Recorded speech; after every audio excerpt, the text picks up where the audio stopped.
All right, Panther fans. So, how's everybody doing on this fine Thursday? It's raining, it's humid, it's August. Blech. So, today we're going to continue with our series of giving the Florida Panther players grades. We've done a few of them so far. I think this is number 6 or 7.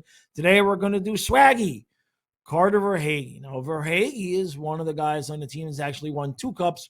Remember, he won a cup back with Tampa before we plucked him away. Now, Verhaeghe. Let's see here. This last season, 76 games. I believe that's 76. I'm not putting my glasses on. It's early. 76 games, 34 goals, 38 assists, 72 points. It was a plus 17. Only 36 penalty minutes. He had 8 power play goals, 21 power play points. His time on ice was 1758. That was a little bit surprisingly low. 7 game-winning goals. 7 game-winning goals, 1 overtime goal. He had 246 shots. His shot percentage was actually 13.8, which is the worst of his career, and a face-off percentage of 44%. Now, that's regular season. Before I get into the rest of it, over here I did, because I wanted to look at his hits, because I kind of had the suspicion that he has started hitting a little bit more, taking to Maurice's system a little bit. And sure enough, this season, last year he had 29 hits. This year, 63. So he almost tripled. So that was not my imagination. Now, when you get to the playoffs, let's see, what do we got here? In the playoffs, all 24 games, 11 goals, 10 assists, 21 points, was a -5. His penalty minutes in the playoffs per game went up significantly, 20 penalty minutes in only the 24 games. He had 4 power play goals, 5 power play points, and his time on ice went up a little bit to 19-20. He had 3 game-winning goals, including 1 in overtime, and his shot percentage was almost exactly what it was in the regular season at 13.9. So, when you look at Verhaeghe over the course of his career, of course, he won the cup with Tampa early in his career in 1920. And he had 9 goals, 4 assists, 13 points. He was a -9. And Tampa just couldn't keep him. They just, obviously, if they thought he was going to become this player, they would have found a way. But it's just one of those things. So with Florida in his first year, 18 goals. Then 24 in the President's Trophy season. He had 42 last year in Maurice's first system in his first year, and then 34 goals this season. I searched for if there was any major differences in his numbers, but pretty much no. Penalty minutes, pretty much, about 1 penalty every 2 games. Somewhere around in there. His shot percentages have been 15.8, 16.8, 14.4, 15.3, and this year was his worst at 13.8, but I don't think he's very, very consistent, and including the number of games that he plays. The last 3 seasons with Florida, let's see, he's missed 11 games in 3 years, which is just pretty good. It's not like Sam Reinhart, who's missed like 12 games in 9 years or something, but that's still pretty good. He's very durable, including in the playoffs. He played all 24 games. We got incredibly, as unlucky as we got in the first year that we went to the finals in terms of health. This year was the opposite. It's like all the good luck that we could have used against Vegas. We got all the good luck this year. And for the most part, there was only a couple of guys that even missed any games at all. And that would have been like 4th-liners, I think.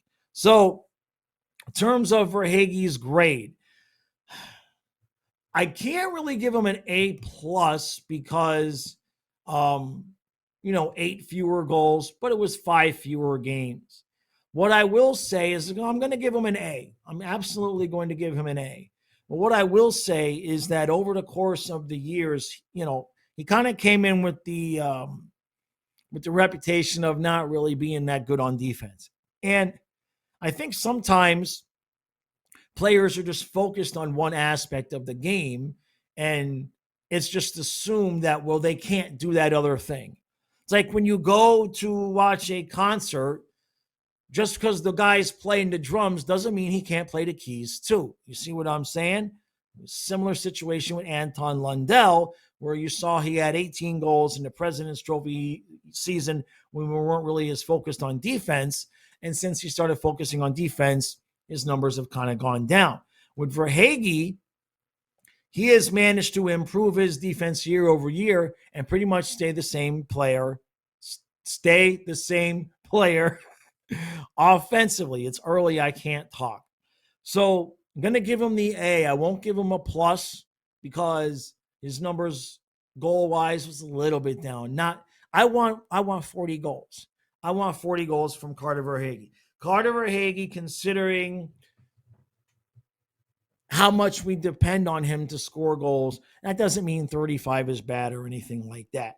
But then maybe you want to give him a plus because let's put it this way. It's not so much how many goals he scores. I mean, that is obviously a big part of his game, but it's when he scores the goals. There's nobody in this NHL, there's nobody in the league more clutch than Carter Verhaeghe. If you need a goal in the third period, you need a goal in overtime, Verhaeghe gets that puck in between the circles and starts to slide over.